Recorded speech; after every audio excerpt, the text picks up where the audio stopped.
Yo, what up you guys, Magic IQ here, and today I'm bringing you guys a beautiful S2000 build, but there's a catch. This thing is probably the most difficult car I've built to date. This thing does not like to drift, even though it's a drift build, and it does not like to grip when you set it to a grip build. This thing just has identity crisis to the max. This thing used to be pretty good on top speed builds. A lot of people used to use them, but the Testarossa took over, and now that is the king of the top speed builds. But this thing is still very decent in that mid to momentum range. This car performs very well, and I have two builds for you guys today with two different motors. One of the motors you actually have to buy 0 engine parts for. You just buy the motor swap and you're basically done there. So let's get straight into it without further ado. But first things first, I want to give some warnings. If you don't have a decent amount of skill, this car is not for you. This car is very, very much so for very experienced drivers because of the certain way you have to drive it, which I'll explain later on in the video. Also, third gear in this car has 0 power. If you want to test yourself and try and use this car, and maybe it fits your driving style and maybe it just really conflicts with my personal driving style and that's why I don't like it, maybe this car does fit you. I might be wrong on how much skill this car requires, but one thing for sure is third gear does not work. So you're going to have to skip third gear. That means when you're in second, you shift all the way to fourth. Launch this car in fourth. Regardless of how much it's bogging, trust me, you're gaining more power than launching it in third. Third has absolutely 0 power for whatever reason. Hopefully they fix it in an update, but two's already gone by, and you know, they didn't fix it or address it, so probably won't get fixed. First things first though, we are using for the first build a 4-liter V8 swap. This is the build where you're doing 0 things to the engine parts. This is specifically good for top speed tracks and momentum tracks. The other build I kind of put together for short track, and you guys will see that in a little bit, as it has a lower top speed and a bigger bottle of nitrous with a perfect 1-to-1 power ratio. Everything here is sport stock turbocharger. We have pro stock exhaust, fuel system, and ECU. As you see, nothing's been purchased here.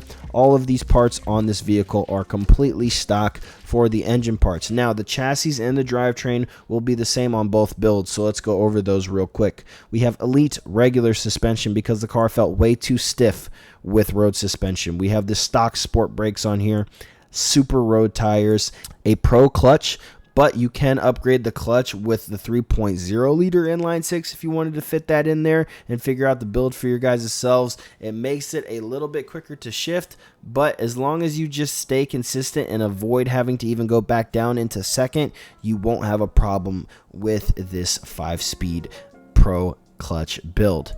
The 5-speed gearbox is the gearbox we're going to be using for this car, as well as an Elite differential with both nitrous drift and grip auxiliaries. Now, going back to the other motor, if you want to use it for short track, we're going to be swapping to the 6.2 liter V8 here, which actually has a faster 0 to 60 by about 0.1, and the quarter mile is exactly the same. A perfect 497 to 497 power ratio here with horsepower and torque, and the top speed is 187 instead of the 191 kicking out of the 515 brake horsepower 4-liter V8.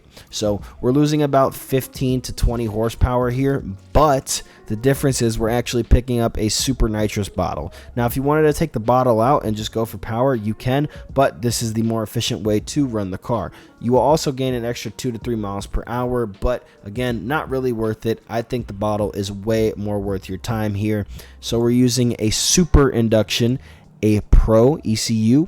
We're also using an Elite fuel system, a pro exhaust, and naturally aspirated is the forced induction here. There is no forced induction installed on this motor. It's completely NA, and we have a super nitrous bottle on the LS motor there. All the chassis and drivetrain are the same from the previous build with the drift and grip auxiliaries.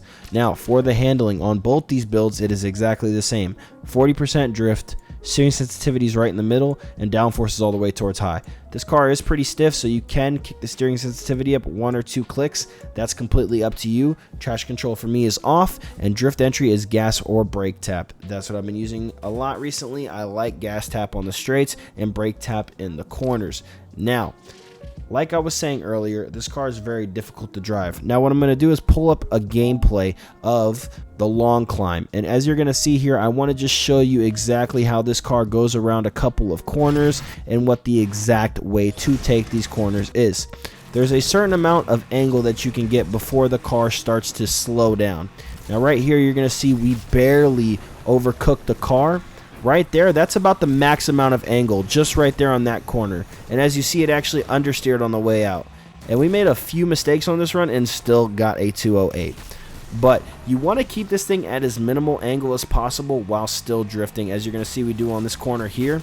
And we're going to burst out of it. You can trust the burst. It is pretty consistent, but you're going to be fighting the car a lot.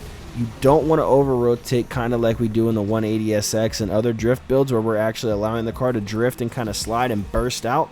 If you do that, this thing loses a lot of speed and momentum.